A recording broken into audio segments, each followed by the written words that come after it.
السلام عليكم ورحمة الله وبركاته.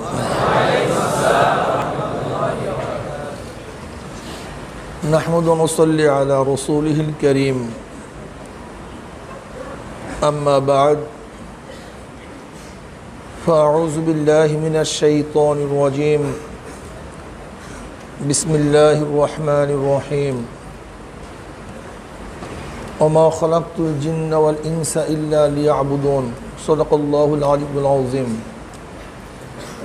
شهد الشكر اللهم صل على سيدنا اللهم صل على سيدنا ونبينا وشفيعنا وحبيبنا مولانا محمد صلى الله عليه وعلى آله وأصحابه وبارك وسلم. আল্লাহ পাকের শুকর যে মাওলাই কারীম বিভিন্ন এলাকার থেকে গুরুত্বপূর্ণ এক কর্মশালায় আপনাকে আমাকে উপস্থিত হওয়ার তৌফিক দান করছেন, এর জন্য শুকরিয়া দান সবাই বলে আলহামদুলিল্লাহ। শিক্ষা এবং দীক্ষা, তালিম তরবিয়াত ব্যতীত মানুষ গঠিত হতে পারে না। আর মানুষ যদি গঠনই না হয় তার দ্বারা কোনো কাজও আঞ্জাম দেওয়া সম্ভব না। একটা মানুষকে গঠন করার জন্য এর জন্য প্রয়োজন তালিম তরবিয়াত, শিক্ষা দীক্ষা, থিওরিক্যাল প্র্যাকটিক্যাল। ইঞ্জিনিয়ারকে থিওরিক্যাল শিক্ষা দেওয়ার পরই তাকে ডিজাইন করার জন্য ছেড়ে দেওয়া হয় না।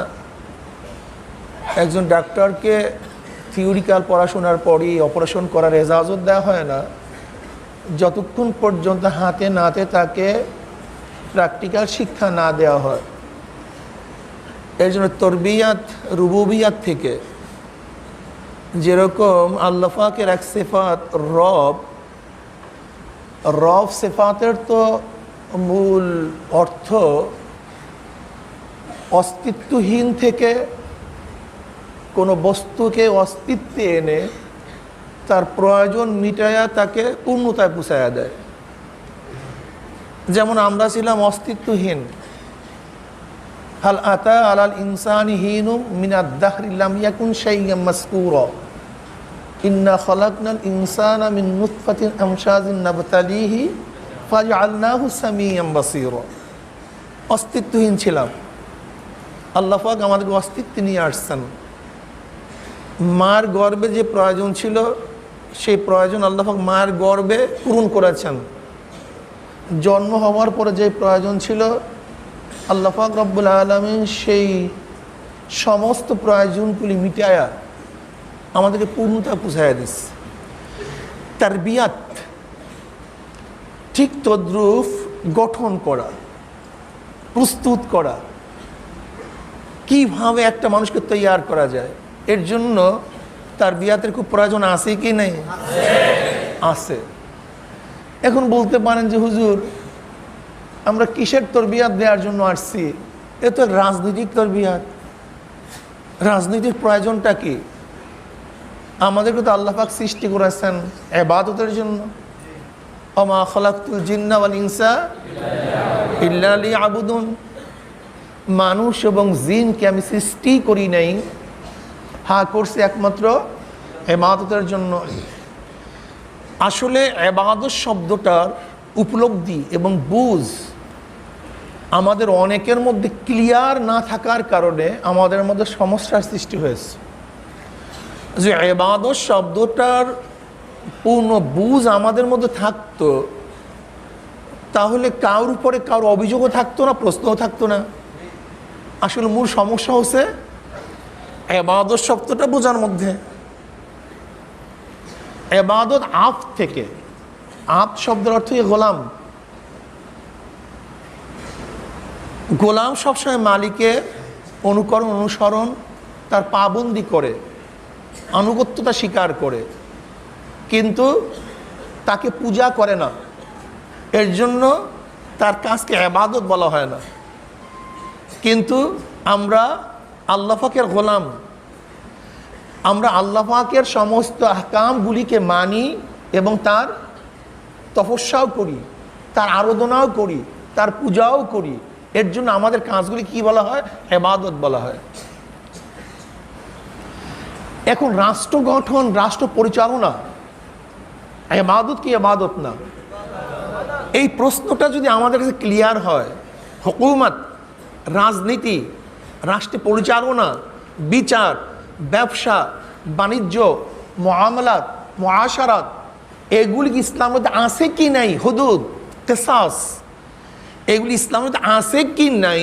যদি এইটা আমাদের মাথার মধ্যে ক্লিয়ার হয়ে যায়, তাহলে হাজারো প্রশ্নের জবাব স্পষ্ট হয়ে যাবে।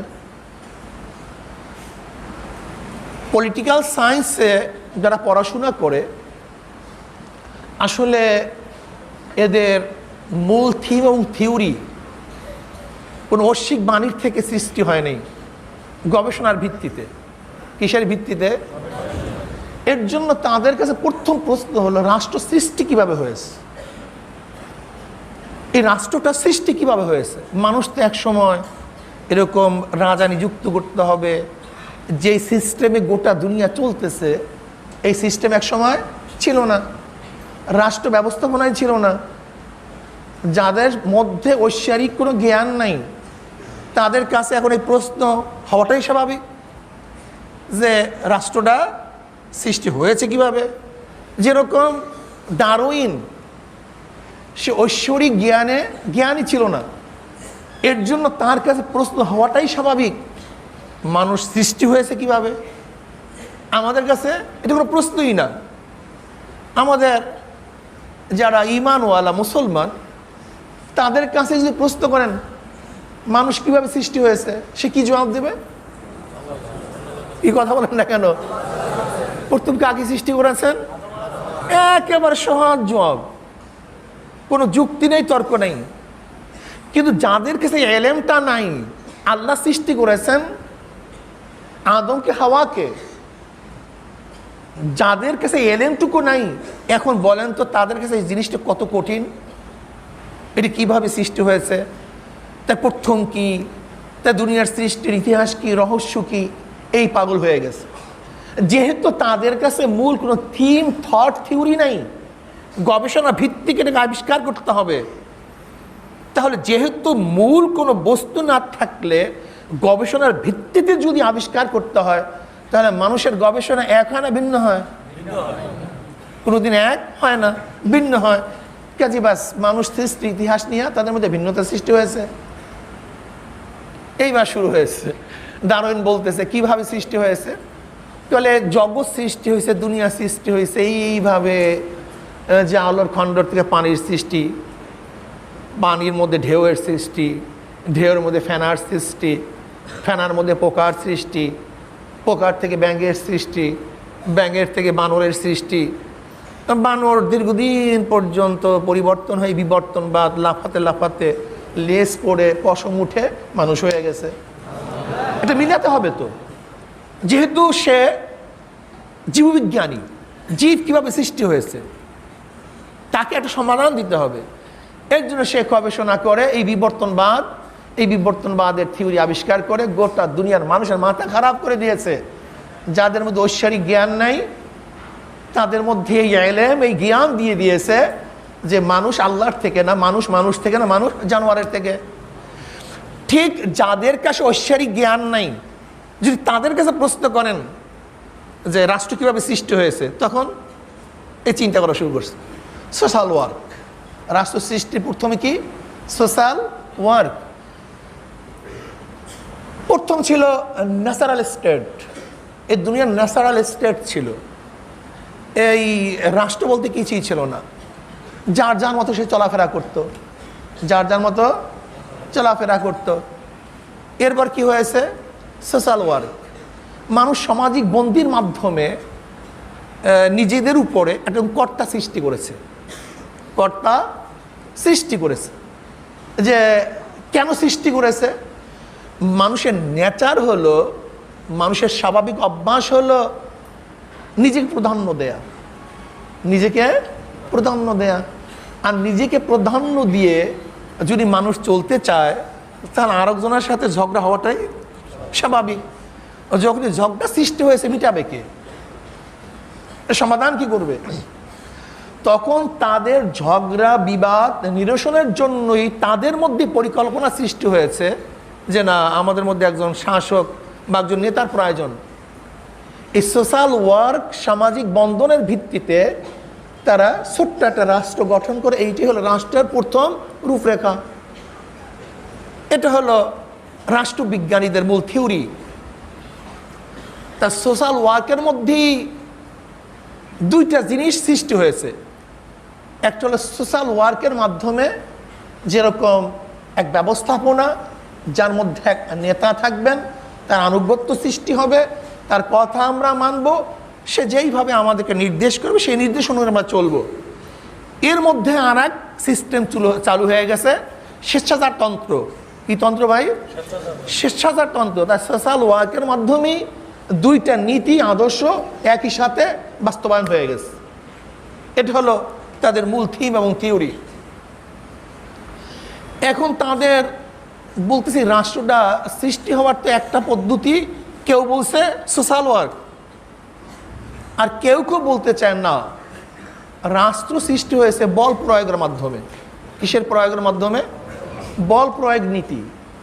কেউ বলছে রাষ্ট্র সৃষ্টির প্রথম ভিত্তি কি? সোশ্যাল ওয়ার্ক, সামাজিক বন্ধন। দ্বিতীয়টা কি? বল প্রয়োগ। যে শক্তিমান হয় সে একজনকে পরাজিত করে, আর যে পরাজিত করে সে নেতৃত্ব প্রদান করে। ঠিক তদ্রূপ তৎকালীন সময় যাদের মধ্যে শক্তি ছিল তারা অন্যের উপরে বিজয় হয়ে তারা যখন শাসক হয়, তা শাসকের আন্ডারে কি শাসিত থাকে, এরকম মিলেই রাষ্ট্র কি হয়েছে? সৃষ্টি হয়েছে। কেউ কেউ বলছে না, এইভাবে না, এইটা পিতৃ এবং মাতৃ বংশক্রমে রাষ্ট্র সৃষ্টি হয়েছে। কেমন? যেমন এই বংশের এতজন, যেরকম আছে বিশাল এক বংশ, যেমন এই বংশ এই কবিলা, এই কবিলা, এই কবিলা, এই কবিলা করতে করতে গোত্রপতি, পিতৃ এবং মাতৃ পরিচয় গোত্রপতিদের একত্রিত হওয়ার মাধ্যমেই গোত্ররা একজন পতি, একজন নেতা নির্বাচন করছে। ওই নেতা তাদের গোত্রের উপরে শাসন পরিচালনা করছে। এইভাবে কি হয়েছে? রাষ্ট্রের সৃষ্টি হয়েছে। যেহেতু আমি আগেই বলছি তাদের কাছে কি ছিল না? ঐশিক জ্ঞান ছিল না। এর জন্য স্টেট, রাষ্ট্র কিভাবে সৃষ্টি হয়েছে, এর জন্য তাদেরকে গবেষণা করে বের করতে হবে। কেউ বলছে না, ঐশিক মতবাদের ভিত্তিতে, খোদাই প্রদত্ত আইনের ভিত্তিতে রাষ্ট্র হয়েছে, সৃষ্টি হয়েছে। এই হলো রাষ্ট্র সৃষ্টির স্টেট কিভাবে, রাষ্ট্র কিভাবে সৃষ্টি হয়েছে, এরকম কিছু মৌলিক ধ্যান ধারণা তারা গবেষণার মাধ্যমে জাতির কাছে উপস্থাপন করেছে। এর মধ্যে প্রথম রাষ্ট্র সম্পর্কে যাদের জ্ঞান গরিমা সর্বোর্ধ্বে, আমরা তাদের নাম হিসাবে বলতে পারি সক্রেটিস। সক্রেটিসের জন্ম তো ঈসাই সালের প্রায় 400 বছর আগে। 400 বছর আগে সক্রেটিস, ইনি গ্রিসের এথেন্সে জন্মগ্রহণ করেছে। গ্রিস অনেক আগে থেকে সভ্য কান্ট্রি। মনে রাখতে হবে তৎকালীন সময় নগর ভিত্তিক রাষ্ট্র সৃষ্টি হয়েছিল। কি ভিত্তিক ভাই? নগর, শহর ভিত্তিক। এরকম বিশাল স্টেট ছিল না, ছোট্ট স্টেট।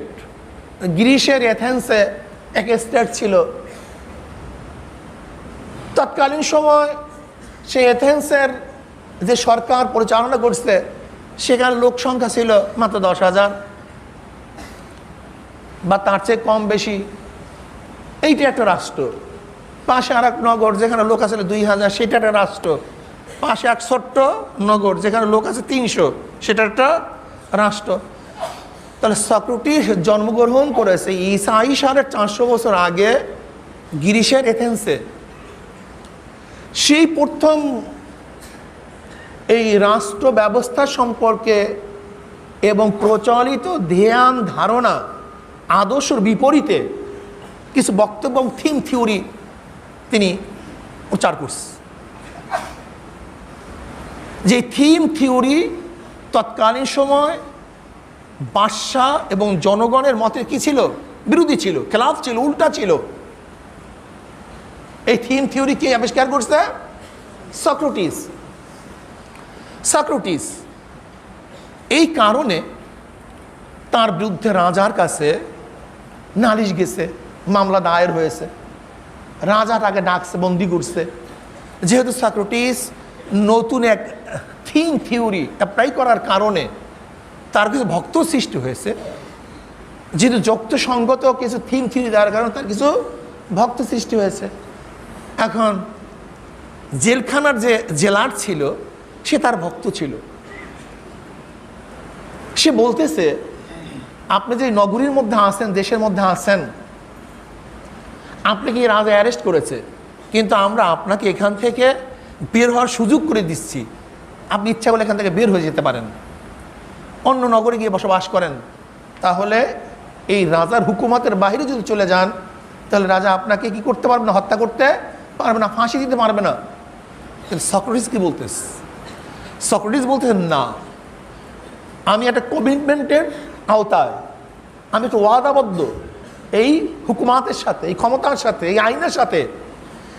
কাজী সরকারের লাগামহীন ক্ষমতা আছে, যেহেতু আমি তার সাথে ওয়াদাবদ্ধ, সে ইচ্ছা করলে আমাকে ফাঁসি দিতে পারে। তার হুকুমের যেহেতু আমি গোলাম, কাজে আমি এখান থেকে পালাবো না, বের হব না।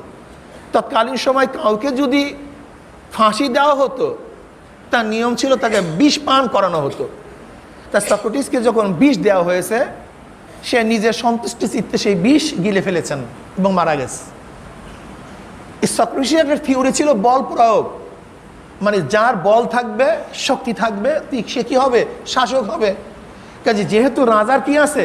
শক্তি আছে, লাগামহীন ক্ষমতা আছে, কাজে সে যদি আমাকে বল প্রয়োগ করে তার আপত্তির কিছু নাই, যেহেতু আমি তার সাথে ওয়াদাবদ্ধ, এক ওয়াদা আবদ্ধ, কাজে আমি এখান থেকে পলাবো না। তা সক্রেটিস কোনো বই লিখে নাই পলিটিক্সের উপরে, কোনো কি বই তিনি লিখেন নাই, কিছু বক্তব্য দিয়েছে। তার শাগরেদ প্লেটো, তার শাগরেদ প্লেটো গোটা দুনিয়ার মধ্যে সর্বপ্রথম বই লিখছে রিপাবলিক নামে। এটা আসলে খুব সুসজ্জিত কোনো বক্তব্য ছিল না, যেরকম আমাদের বর্তমানে এক চ্যাপ্টারের পর আরেক চ্যাপ্টার, আরেক চ্যাপ্টারের পর আরেক চ্যাপ্টার, একটা বিন্যস্ত বই থাকে। কিন্তু প্লেটো যেই বই রিপাবলিক নামে প্রথম দুনিয়াতে লিখছে রাজনীতির উপরে, সেটা কোনো বিন্যস্ত ছিল, সুবিন্যস্ত ছিল না। সেটা ছিল কি, যে সক্রেটিসের সাথে আমি ওখানে গেছি, সেই কথা বলছে, সে আমাকে এই পরামর্শ দিছে, সেইভাবে আমাকে আদেশ করছে, সেই মতবাদ লালন করত, সেইভাবে চলার চেষ্টা করত, সেইটা ধারণা করত, এরকমভাবে বিচ্ছিন্ন কিছু আলোচনা করছে। এরপরে প্লেটোর শাগরেদ অ্যারিস্টটল সেই সক্রেটিস প্লেটোর সমস্ত থিওরিগুলিকে বিধ্বস্ত আকারে আজকে আমাদের সামনে পেশ করছে, যেই বইয়ের নাম পলিটিক্স। এখান থেকে পলিটিক্স এই যে আমরা বলি রাজনীতি, এখান থেকে সৃষ্টি হয় না? এটা হলো স্টেট সৃষ্টি হওয়ার ওদের অনুযায়ী ধারণা, স্টেট কিভাবে সৃষ্টি হয়েছে। এখন আমাদের কথা হবে স্টেট পরিচালনার নিয়মটা কি। অ্যাকচুয়ালি স্টেট সৃষ্টি হয়ে গেছে, মাদ্রাসা গঠন হয়ে গেছে। এখন মাদ্রাসা চালাবার কোনো ব্যবস্থা আছে কি নাই, নিয়ম কোনো আছে কি নাই। মসজিদ সৃষ্টি হয়েছে, এখন মসজিদ ইবাদত করার কোনো পদ্ধতি আছে কি নাই। স্টেট সৃষ্টি হওয়ার সিস্টেম তো এইমাত্র আমরা শুনলাম, কিন্তু স্টেটটা কোন থিম, থিওরি, নীতির আওতায় চলবে, এইটা নিয়ে রাজনীতিবিদরা, পলিটিক্যাল সায়েন্সে যারা পড়ুয়া, এই বিষয়ে যারা চিন্তা ভাবনা করছে, এরা বহুবিধ পদ্ধতি গোটা দুনিয়ার মধ্যে চলছে, সেই ব্যাপারে আপনাকে আমাকে পলিটিক্যাল সায়েন্সের মধ্যে জানিয়ে দিয়েছে। এর মধ্যে সবচেয়ে 3টা মতবাদ গোটা দুনিয়ার মধ্যে সবচেয়ে বেশি পরিশুদ্ধ এবং প্রতিষ্ঠিত লাভ করছে। কয়টা মতবাদ ভাই? তিনটা। এর মধ্যে এক নম্বর হলো রাজতন্ত্র, আভিজাততন্ত্র, গণতন্ত্র। একটা হলো রাষ্ট্র, একটা হলো রাষ্ট্র চালাবার পদ্ধতি। শোনেন, আমার এই কথাগুলির মাধ্যমে কিন্তু হাজারো প্রশ্নের জবাব হয়ে যাবে, হাজারো প্রশ্নের জবাব হয়ে যাবে। আমাদের মধ্যে এত প্রশ্ন কেন? এত প্রশ্ন হওয়ার কারণটা কি? দেখেন, গোটা দুনিয়া চলার সিস্টেম কতগুলি, অথচ আমরা কিন্তু সারাদিন রাজতন্ত্র রাজতন্ত্র, আভিজাততন্ত্র এগুলির কথা মনেই নেই, শুধু কি গণতন্ত্র গণতন্ত্র। আজকে আমার সাবজেক্টটা কি ছিল জানি? হ্যাঁ, কি জানি সাবজেক্টটা? ইসলামী রাজনীতির প্রয়োজনীয়তা, বৈশ্বিক বাস্তবতায় নির্বাচন এবং মাকাসিদে শরিয়ার আলোকে জিহাদ। নির্বাচন। এই নির্বাচন নিয়ে অনেকের আপত্তি আছে কি নেই? প্রচুর আপত্তি আছে। এবং জিহাদ কি জিনিস? আসলে এই ব্যাপারগুলি আলোচনা করতে গেলে তো একটা দীর্ঘ সময়ের প্রয়োজন। তবে আমি আলহামদুলিল্লাহ স্বল্প সময়ের মধ্যে আশা করি একটা মৌলিক ধারণাতে আর চেষ্টা করব, বাকি আল্লাহ পাকের ইচ্ছা। মোটামুটি যেন আল্লাহ পাক আমাকে এই বিষয়ের উপর আলোচনা করার তৌফিক দান করেন, আর বুঝাবারও তৌফিক দান করেন, বুঝারও তৌফিক দান করেন, উভয়টার প্রয়োজন। যেহেতু আমরা তো এই লাইনের পলিটিক্যাল সায়েন্সের ছাত্র না, এরপর একটা বিষয় বুঝাতে গেলে তো একটু কঠিন হওয়াটাই স্বাভাবিক। তা আমি যেটা বলতেছিলাম, গোটা দুনিয়ার মধ্যে তিন ধরনের নীতি ও আদর্শের ভিত্তিতে রাষ্ট্র পরিচালিত হয়ে আসছে। এর মধ্যে একটা বলছিলাম রাজতন্ত্র, যেটা সর্বপুরাণ এবং সর্বদীর্ঘ, বর্তমানেও যেইটার প্রচলন সবচেয়ে কি বেশি। আভিজাততন্ত্র, আর একটা বলছিলাম গণতন্ত্র। রাজতন্ত্রের মধ্যে বিভিন্ন পদ্ধতি প্রক্রিয়া আছে। রাজতন্ত্র বলতেই আমরা মনে করি তন্ত্র মানে আইন, রাজতন্ত্র মানে রাজার আইন, বাদশাহর আইন, সুলতানের আইন। এখন রাজাকে আপনি খলিফা বলেন, সুলতান বলেন, বাদশাহ বলেন, প্রেসিডেন্ট বলেন, সেটা ভিন্ন কথা। কিন্তু রাজতন্ত্র বলে যেই আইনের ভিত্তিতে রাজা দেশ পরিচালনা করে সেই আইনকে কি বলা হবে? রাজতন্ত্র। এই রাজতন্ত্রের মধ্যে এক কোয়ালিটি ছিল না, বিভিন্ন কোয়ালিটির রাজতন্ত্র। এর মধ্যে এক রাজতন্ত্র হলো লাগামহীন রাজতন্ত্র। লাগামহীন রাজতন্ত্র, লাগামহীন রাজতন্ত্রটা মানে কি? সম্পূর্ণ ক্ষমতা রাজার, সম্পূর্ণ ক্ষমতা কার? মাই ইট ইজ রাইট, বাস আমি যা বলছি এইটাই, এর বাইরে কিচ্ছু নেই। রাজা যদি কাউকে বলতো হত্যা করে দাও, কেন হত্যা করবে? কারণটা কি? এই জবাব দেওয়ার জন্য রাজা প্রস্তুত ছিল না, বাধ্য না। এই প্রশ্ন করার ক্ষমতাও কেউ রাখে না, ওকে ছেড়ে দাও, ব্যাস। কেন ছাড়বে? খুনি, 1000 খুনের আসামি না, এই প্রশ্ন করার ক্ষমতা কারোর ছিল না। রাজা বলছে ছাড়বা, ছেড়ে দাও। এখানে সে খুনি কে দোষী এটা দেখার বিষয় নয়। ওর জমি কবজা করে নাও, ওই মেয়েটাকে আমার কাছে নিয়ে আসো, ওকে ধর্ষণ করো, ওকে বের করে দাও, ওকে জ্বালিয়ে দাও, ওকে পুড়িয়ে দাও, যা মনে চায় সেইটাই সে করতে পারত। এই রাজতন্ত্রের নাম কি? লাগামহীন রাজতন্ত্র। যা ইচ্ছা স্বৈরতন্ত্র, যা মনে চায় তাই তুমি করো। রাজতন্ত্রের এক কোয়ালিটি। এই রাজতন্ত্রই ফেরাউনকে ফেরাউন বানায়া দিস, নমরুদকে নমরুদ বানায়া দিস, যেখানে আপত্তি করার ক্ষমতা কাউর ছিল না, যা মনে চায় তাই করত। আর এক রাজতন্ত্র হলো সংসদীয় রাজতন্ত্র। কি রাজতন্ত্র ভাই? সংসদীয় রাজতন্ত্র। সংসদীয় রাজতন্ত্রের মধ্যে অনেক অনেক ডিফারেন্স আছে, যেগুলি ব্যাখ্যা দেওয়া আমার দরকার নেই। সংসদীয় রাজতন্ত্রের মধ্যে এক হলো রাজা কোনো সংসদের আওতায় থাকবে, তার একটা পরিষদ থাকবে, রাজা কারোর সাথে পরামর্শ করবে। এর মধ্যে আবার পার্থক্য আছে। পার্থক্যটা কি? সংসদ তাকে পরামর্শ দিবে, কিন্তু সে পরামর্শ মানতে বাধ্য না, মানতেও পারে। লাগামহীন রাজতন্ত্রের মধ্যে কি ছিল ভাই? কোনো পরামর্শই ছিল না, পরিষদই ছিল না, যা মনে চায় তাই করতো। আর এখানে আমি কি বললাম, একটা সংসদ পরামর্শদাতা ছিল, কিন্তু রাজা স্বাধীন, ইচ্ছা করলে মানতেও পারে, ইচ্ছা করলে নাও মানতে পারে, ইচ্ছা করলে গ্রহণ করতে পারে, ইচ্ছা করলে গ্রহণ নাও করতে পারে। এটা হলো সংসদীয় পরামর্শ ভিত্তিক রাজতন্ত্র। আর এক রাজতন্ত্র হলো যেই রাজতন্ত্রের মধ্যে সংসদ থাকবে, লেকিন সংসদের বাহিরে যাওয়ার কোনো ক্ষমতা সে রাখে না, রাজার কোনো ক্ষমতাই থাকে না।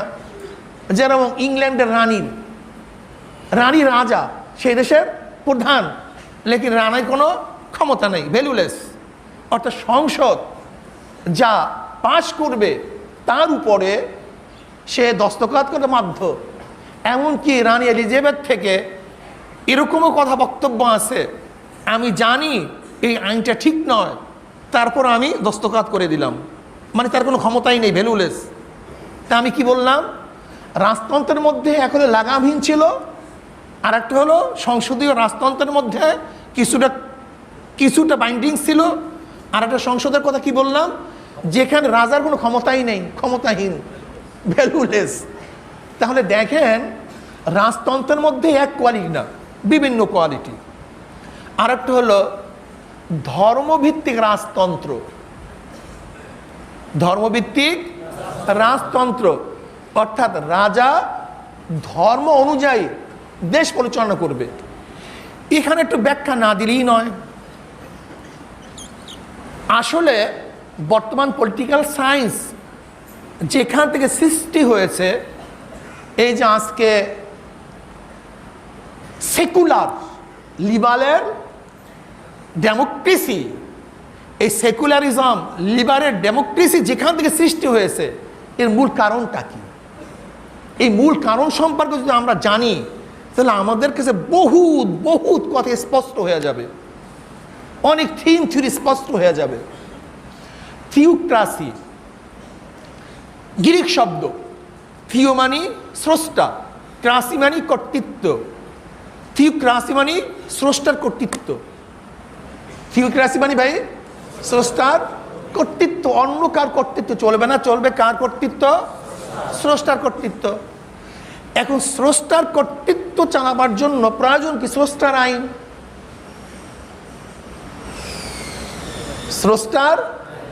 স্রষ্টার কর্তৃত্বের জন্য প্রয়োজন স্রষ্টার আইন। এখন তাওরাতের মধ্যে, ইনজিলের মধ্যে তো পুরো বিধিবিধান নাই, আইন তো হলো স্রষ্টার। এখন স্রষ্টার আইন কোনটা, এটা ফয়সালা করবে কে? করবে পোপ, গির্জার প্রধান। কে করবে? যদি কিতাবে থাকে তো কিতাব দিয়ে, যদি কিতাবে না থাকে ধ্যান করে, মোরাকাবা করে সে স্রষ্টার থেকে আইন নিয়ে আসবে। ব্যাস, মূল থিমটা নেন, থিওরিটা নেন। থিওক্রাসি এটা একটা গালি বর্তমানে, অথচ কত সুন্দর কথা ছিল। থিওক্রাসি ছিল খুদাই বিধান, স্রষ্টার কর্তৃত্ব, কত সুন্দর এক বিধান ছিল থিওক্রাসি। অথচ বর্তমানে থিওক্রাসি মানেই গালি। গালি হওয়ার কারণটা কি? দেখেন, নবী ঈসা আলাইহিস সালাতু ওয়াস সালাম দুনিয়ার থেকে বিদায় হওয়ার পরে 300 বছর পর্যন্ত খ্রিস্টানদের কোনো নেতৃত্ব ছিল না, ইহুদিদের নির্যাতনের শিকার ছিল। হীন এমন কোনো শাস্তি নাই যা তারা ভোগ করে নেই। হযরত ঈসা আলাইহিস সালাতু ওয়াস সালামের জমানায় সেন্ট পল ছিল, ইহুদি, যার নাম ছিল শাহুল। হীন এমন কোনো অত্যাচার নাই যে অত্যাচার সে খ্রিস্টানদের উপর করেন। আল্লামা রুমি রহমতুল্লাহ আলাই এর উপরে বিশাল এক বাপ বানছে পড়ার মতো, যে আসলে খ্রিস্টান ধর্ম বিকৃত হওয়ার পদ্ধতিটা কি, যে কাফফারাবাদ, তীর্থবাদ, কাফফারাবাদ, তীর্থবাদ। আমি কাফফারাবাদের দিকে যাব না, এটা বিশাল এক আলোচনা। তীর্থবাদ ঈসা আলাইহিস সালাতু ওয়াস সালাম ধর্ম না, এবং ঈসা আলাইহিস সালাতু অনুসারীরা তীর্থবাদ মানতও না। তৃতীয়বাদ বুঝেন নাই? তিন খোদা, আল্লাহ, মারিম আলাইহিস সালাতু ওয়াস সালাম এবং ঈসা আলাইহিস সালাতু ওয়াস সালাম, এর তৃতীয়বাদ। আর কাফফারাবাদ এটা বিশাল একটা আলোচনা। শুধু এতটুকুই মনে করেন যে ঈসা আলাইহিস সালাতু ওয়াস সালাম স্বাভাবিক জন্ম না হওয়ার কারণটা কি ছিল? সবাই তো স্বাভাবিক জন্ম হয়েছে, যে মায়ের গর্ভের থেকে আসছি বাপের মাধ্যমে, কিন্তু নবী ঈসা আলাইহিস সালাতু বাপবিহীন জন্ম হওয়ার কি কারণ ছিল? এর মূল কারণ ছিল যে যেহেতু আদম আলাইহিস সালাতু ওয়াস সালাম গুনাহ করছে, আল্লাহ মাফ করে দেন, সেই গুনাহ বংশক্রমে সমস্ত রক্তের মধ্যে মিশে আছে। এর জন্য ঈসা আলাইহিস সালাতু ওয়াস সালাম এই সমস্ত গুনার কাফফারার জন্য এই পদ্ধতিতে আসেন নাই, তিনি আসছেন ভিন্ন পদ্ধতিতে, ঈসাইদের সমস্ত গুনাহ মাফ করার জন্য। এর জন্য ঈসাইদের কোনো গুনাহ নাই, শুধু ঈসা আলাইহিস সালাতু ওয়াস সালামকে সম্মান, ইজ্জত, তপস্যা, তার উপরে বিশ্বাস এবং কুরুশকে চুম্বন করলেই যত গুনাহ আছে সব গুনাহ মাফ হয়ে যাবে। এটা কাফফারাবাদ।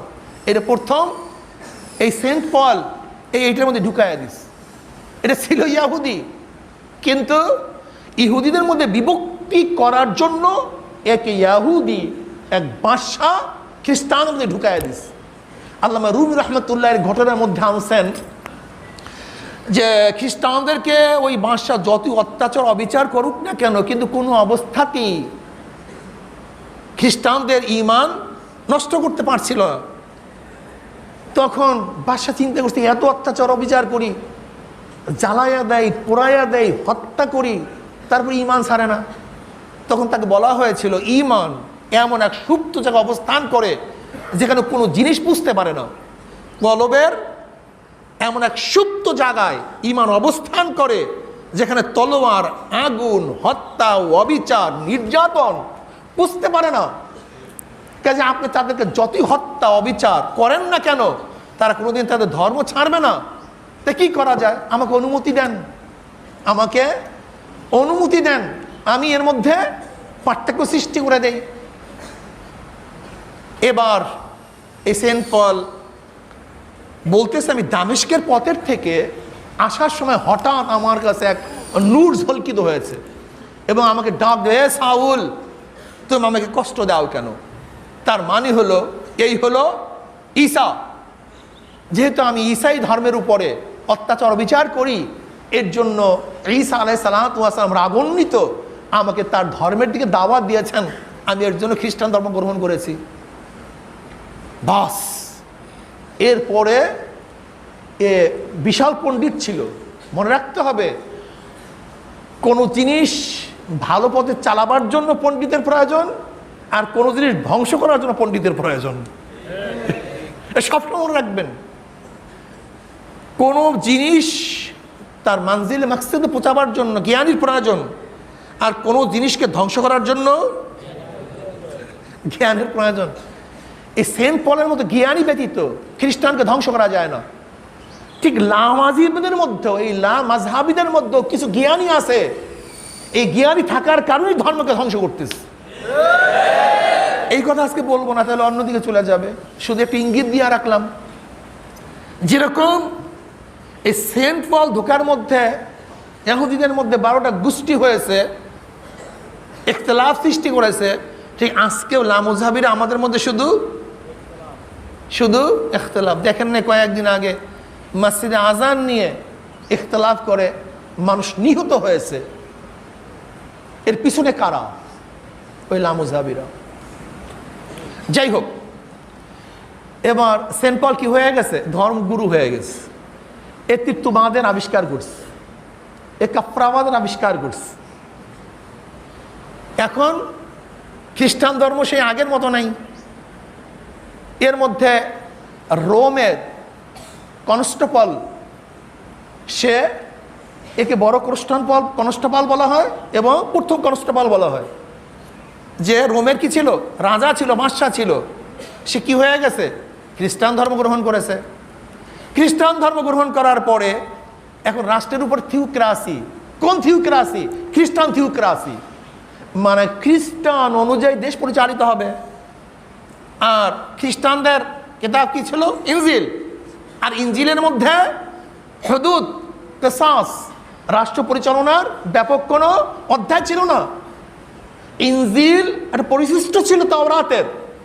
তার মধ্যে ছিল মানুষের শিষ্টাচার এবং মানুষ কিভাবে নরম হতে পারে।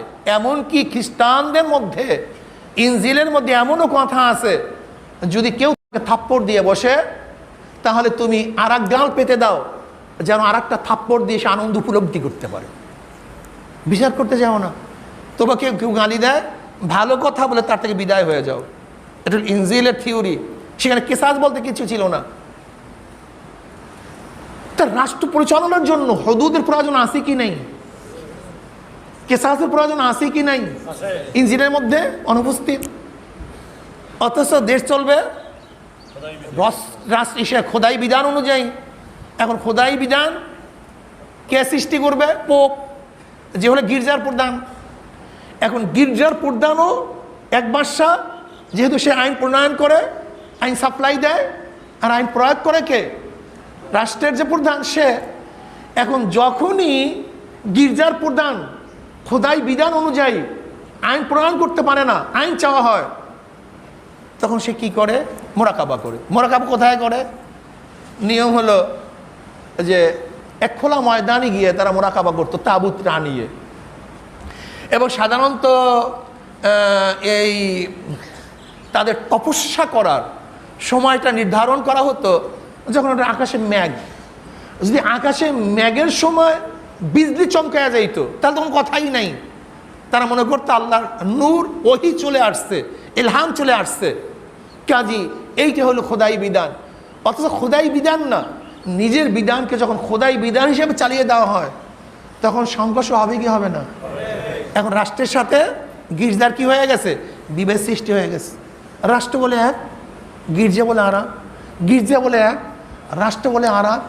এখন একই জঙ্গলের মধ্যে দুই সিংহ বসবাস করবে কিভাবে? একই পাড়ার মধ্যে দুইটা বাঘ থাকবে কিভাবে? একই কান্ট্রির মধ্যে দুই বাদশা কিভাবে নেতৃত্ব প্রদান করবে?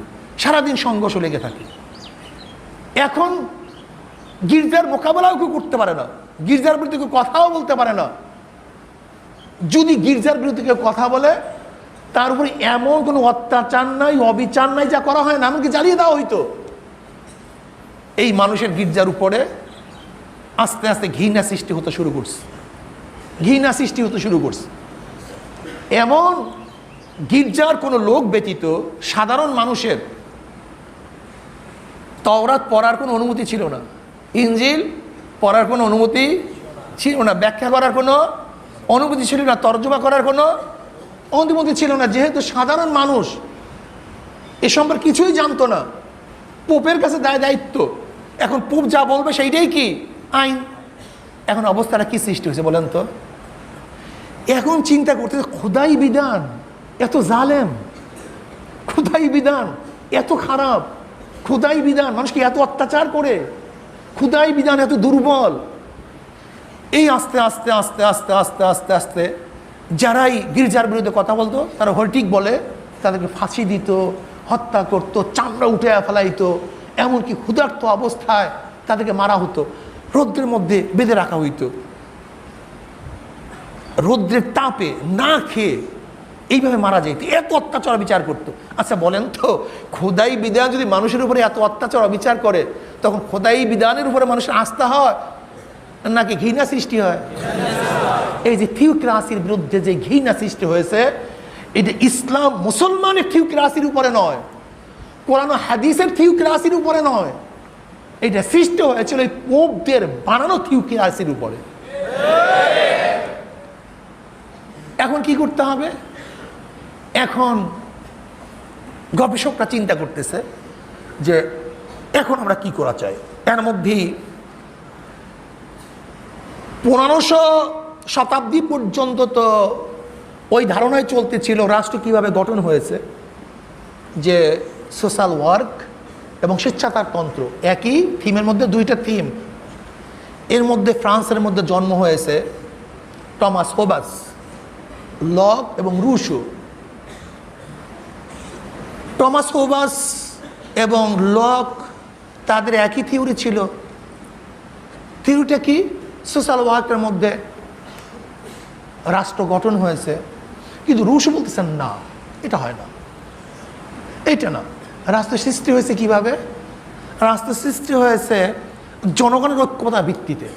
জনগণের ঐক্যমতের ভিত্তিতে জনগণ কোনো ব্যক্তিকে রাজা সৃষ্টি করেছে, এর জন্য রাষ্ট্র সৃষ্টি হয়েছে। এই প্রথম পাবলিকের নেতৃত্ব কর্তৃত্ব এখান থেকে জন্মগ্রহণ করে।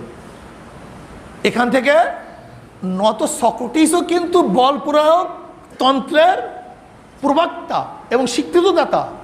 এই বল প্রয়োগ তন্ত্রের কারণেই কিন্তু সে নিজে বিস্মান করছিল, কিন্তু রুশ এসে কি বলতেছে, না এটা ঠিক না। রাষ্ট্র সৃষ্টি হয়েছে কিসের মাধ্যমে? জনগণের ঐক্যমতের ভিত্তিতে জনগণের রাষ্ট্র সৃষ্টি করেছে। এইটা যখন চলতেছিল, এর মধ্যে ফ্রান্সে আরো জন্মগ্রহণ করেছে 1700 শতাব্দীর শেষের দিকে জন্মগ্রহণ করেছে ভোল্টার্স। এই ভোল্টার্স যে লিবারেল গণতন্ত্র এবং মূল বর্তমান গোটা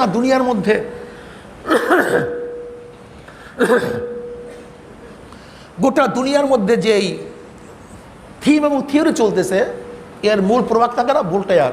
কে ভাই? ভোল্টেয়ার। আর একজন হলো মন্টেস্কো, আর একজন হলো রুশো। এই ভোল্টেয়ার, মন্টেস্কো এবং রুশো এরা ফ্রান্সে জন্মগ্রহণ করেছে।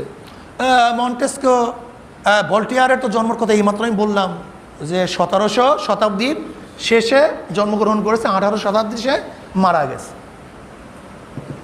এই ভোল্টেয়ার একজন দার্শনিক ছিল, বিজ্ঞানী ছিল, বহু পুস্তক সে লিখেছে। তার পুস্তকের ভলিউম 90 খণ্ড, বিশাল পুস্তক লিখছে। এমন কোনো বিষয় নয় যে বিষয়ের সে কলম ধরে নেই। এই ভোল্টেয়ারের থিওরি কি ছিল? এই ভোল্টেয়ারের থিওরি ছিল যে আসলে ধর্ম, একই ধর্ম হওয়া বা খোদাই কোনো বিধান এখন আর দুনিয়ার মধ্যে নেই, সব বিকৃত হয়ে গেছে। এই প্রথম ভোল্টেয়ার কথা বলতেছে। খোদাই বিধান বলতে কিছু নেই, সব কি হয়ে গেছে? বিকৃত হয়ে গেছে। আর মানুষের শুধু একটা ধর্মই থাকা উচিত, ন্যাচারালিজম, সেটা হলো প্রাকৃতিক ধর্ম। মানুষের ধর্ম কয়টা থাকা উচিত? সেটা কি? প্রাকৃতিক ধর্ম, এছাড়া অন্য কোনো ধর্ম থাকা উচিত না। তা যেহেতু মানুষ একই ধর্মের অনুসরণ করা উচিত, সেটা কি? প্রাকৃতিক ধর্ম, খোদাই কোনো বিধান না। তাহলে কি হবে? তাহলে এখান থেকে মূল বের হয়ে আসে যে মানুষ ধর্ম পালন করবে কি করবে না, এই বাধ্যবাধকতা কেউ করতে পারবে না। এবং মানুষ স্রষ্টাকে মানবে কি মানবে না, এরকম বক্তব্য কেউ কার উপরে আরোপিত করতে পারবে না। মানুষ ইচ্ছা করলে স্রষ্টাকে মানতেও পারে, নাও মানতে পারে। ধারণা করা হয় এই স্রষ্টার উপরে প্রথম সন্দেহ এই ভোল্টেয়ারে সৃষ্টি করেছে। এবং ভোল্টেয়ারের থিম কি ছিল? ভোল্টেয়ারের থিম ছিল যে ধর্ম তো পালন করে মানুষ আত্মিক তৃপ্তির জন্য। কিসের জন্য? আত্মিক তৃপ্তির জন্য। তা আত্মিক তৃপ্তি মানুষ যার মধ্যে পাবে সেইটাই ওদের ধর্ম। যদি কেউ খ্রিস্টানের মধ্যে পায়, সে খ্রিস্টান ধর্ম গ্রহণ করবে। কেউ ইহুদির মধ্যে পেলে ইহুদির উপর গ্রহণ করবে। কেউ পূজার মধ্যে পেলে পূজা গ্রহণ করবে। কেউ সেজদার মধ্যে পেলে সেজদা গ্রহণ করবে। যেহেতু ধর্মের মূল উদ্দেশ্য আত্মিক তৃপ্তি, কাজে এখানে এই কথা বলার কারোর কোনো সমীচীন হবে না। কি সমীচীন হবে না? যে কোনটা বাতিল, কোনটা হক, কোনটা বৈধ, কোনটা বৈধ না। এই প্রথম সে সেকুলার বলতেছে যে রাষ্ট্রের সাথে ধর্মের কোনো সম্পর্ক নেই। রাষ্ট্র এক জিনিস, ধর্ম এক জিনিস। ধর্ম ব্যক্তি স্বাধীনতা, রাষ্ট্রের সাথে ধর্মের কোনো সম্পর্ক নাই। ইচ্ছা করলে কেউ ধর্ম মানতেও পারে, কেউ নাও মানতে পারে। এই হলো ভোল্টেয়ারের থিম, যেটা গোটা বিশ্বকে নষ্ট করে ফেলছে। এটা সেকুলারিজমের মূল থিম, রাষ্ট্রের সাথে ধর্মের কোনো সম্পর্ক নাই। এই থিম আবিষ্কার হয়েছিল কেন? ওই থিওক্রাসির বিরুদ্ধে। থিওক্রাসি মনে আছে তো?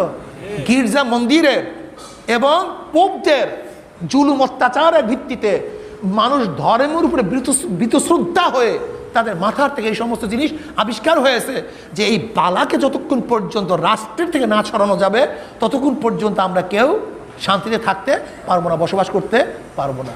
এই শুরু হয়েছে ধর্ম এক জিনিস, রাষ্ট্র ভিন্ন জিনিস।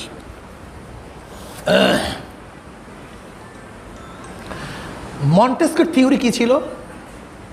সেপারেশন পাওয়ার, সেপারেশন পাওয়ার, ক্ষমতার বিভক্তি। ক্ষমতা এককেন্দ্রিক থাকলে ঝামেলা, ক্ষমতা এককেন্দ্রিক থাকলেই, মন্টেস্কিউ বলতেছে ঘটনা কি, জুলুম হয় কেন, অত্যাচার হয় কেন, মানুষ সুখী শান্তি থাকতে পারতে চায় কেন? বলে এককেন্দ্রিক ক্ষমতা থাকার কারণে। যে রাজা, সেই হাকেম, সেই আইন প্রণয়নকারী, রাজাই আইন প্রণয়ন করে, রাজা আইন বাস্তবায়ন করে, রাজা আইন প্রয়োগ করে। একই ক্ষমতা একজনের কাছে না, এই ক্ষমতাকে বন্টন করতে হবে। ক্ষমতাকে যদি ভাগ করে দেই তাহলে কেউ স্বৈরাচার হবে না, স্বৈরাচার হবে না। এই মন্টেস্কিউ প্রথম দুনিয়ার মধ্যে, ইসলাম পরে বলবো, ইসলামের কথা পরে বলবো, আমি আগেই বলছি, আমি এখন যে আলোচনা করতেছি এইটা ওদের ধারণা অনুযায়ী, যাদের সাথে খোদাই বিধানের কোনো কি ছিল না, সম্পর্ক ছিল না। সেপারেশন পাওয়ারকে তারা এখন কি করবে? পাওয়ারকে, ক্ষমতাকে ভাগ করবে। সেই ভাগটা কি? কারণ 3 ভাগে ভাগ হবে। সেই 3টা ভাগ কি? একটা হলো আইন প্রণয়ন সংস্থা, বিধান যারা করবে, আইন যারা করবে তারা ভিন্ন থাকবে। নির্বাহী সংস্থা, যারা আইনকে প্রয়োগ করবে তারা কি থাকবে? ভিন্ন থাকবে। বিচার সংস্থা, বিচার, এটা কি থাকবে? ভিন্ন থাকবে। এটা কি? ভিন্ন থাকবে। দেখেন, আমরা একটু আগে বলেছি যে ভোল্টেয়ার তো অনেক বই লিখছে, কিন্তু মন্টেস্কিউ ছোট্ট একটা বই লিখছে, ছোট্ট একটা বই, স্পিরিট অফ ল। এটা মাত্র 400 পৃষ্ঠার। বইটার নাম কি? স্পিরিট অফ ল, আইনের প্রাণ। যদিও বইটা 400 পৃষ্ঠা, মন্টেস্কিউর বইয়ের নাম স্পিরিট অফ ল, আইনের প্রাণ। এই বই লিখে সে বলতেছে যে আমি এই বই লেখার পরে এত হয়রান হয়ে গেছি, পরেশান হয়ে গেছি, এখন আমার বাকি জিন্দিগি আমাকে বিশ্রাম করতে হবে, বাকি জিন্দিগি অন্য কোনো কাজ করার আর আমার সুযোগ নেই। এই প্রথম সে ক্ষমতাকে বিকেন্দ্রীকরণ করছে। সে বলছে আইন প্রণয়ন বিভাগ ভিন্ন, আইন বাস্তবায়ন বিভাগ ভিন্ন, আইন প্রয়োগ বিভাগ ভিন্ন। ব্যাস। এবার আসে রুশো। রুশোর থিওরি কী ছিল? আমি আগেই বলছি, রুশো আগেই বলেছিল রাষ্ট্র গঠন হওয়ার পদ্ধতি কি। এখন সে এখানে আরেকটা জিনিস যোগ করে দিয়েছে, সেইটা কি? ব্যক্তি স্বাধীনতা, ব্যক্তি স্বাধীনতা এবং জনগণের প্রশাসন। ব্যক্তি স্বাধীনতা, জনগণের প্রশাসন। ব্যক্তি স্বাধীন, কোনো আইনের অধীনে নয়। ব্যক্তির মনে যা চায় সে তা করতে পারবে। যদি মনে হচ্ছে উলঙ্গ হয়ে হাঁটবো, হ্যাঁ হাঁটুক, সমস্যা কি? হাঁটতেই পারে, এটা ব্যক্তি স্বাধীন। ব্যক্তি যদি মনে করে আমি এখন এখান থেকে ফাঁড়িয়া চিরিয়া জামা পরিয়া হাঁটবো, হাঁটুক, সমস্যা কি? আর তোমার স্বাধীনতা আছে। ব্যক্তি যদি মনে করে আমি ওপেনে এখন এই কাজ করব, করতে পারো, ব্যক্তি স্বাধীনতা আছে। এই ব্যক্তি স্বাধীনতা দিতে গিয়ে এখন ইউরোপের অবস্থা তো আপনারা দেখতেছেন, ব্যক্তি স্বাধীনতা কোন পর্যায়ে গিয়ে পুষছে। মনে যা চায় সেইতে করতে পারে। তাহলে দেখা গেল এই সমস্ত মনীষীদের এবং বিজ্ঞানীদের থিম অনুযায়ী বর্তমানে গোটা দুনিয়া চলতেছে। তাহলে আমি আগেই বলছিলাম যে সিস্টেম হলো রাজতন্ত্র, আভিজাততন্ত্র এবং গণতন্ত্র। আভিজাততন্ত্রের মধ্যে আমরা বহুত পার্থক্য করতে পারি। শিক্ষাভিত্তিক আভিজাততন্ত্র, বংশীয় আভিজাততন্ত্র, ব্যক্তি আভিজাততন্ত্র। শিক্ষাগত, সে ব্যক্তি অনেক শিক্ষিত, ভালো, জানুয়া, তাকে দেশের প্রধান বানিয়ে দাও। এটা হলো শিক্ষক, মানে আভিজাততন্ত্র শিক্ষাভিত্তিক। আরটা হলো বংশীয়, যেমন হিন্দুদের মধ্যে সবচেয়ে বেশি পালন হয় যে ব্রাহ্মণ ছাড়া এবং এই গোত্র ছাড়া অন্য কোনো গোত্রের রাজা হওয়ার কোনো সুযোগই নাই। এটা বংশীয় আভিজাততন্ত্র। আরটা হলো ক্ষমতা, শক্তি। এই ব্যক্তি অনেক শক্তিশালী, এই ব্যক্তি আমার ক্ষমতাবান, কাজী তাকে রাষ্ট্রের প্রধান বানিয়ে দাও। আরেকটা হলো গণতন্ত্র।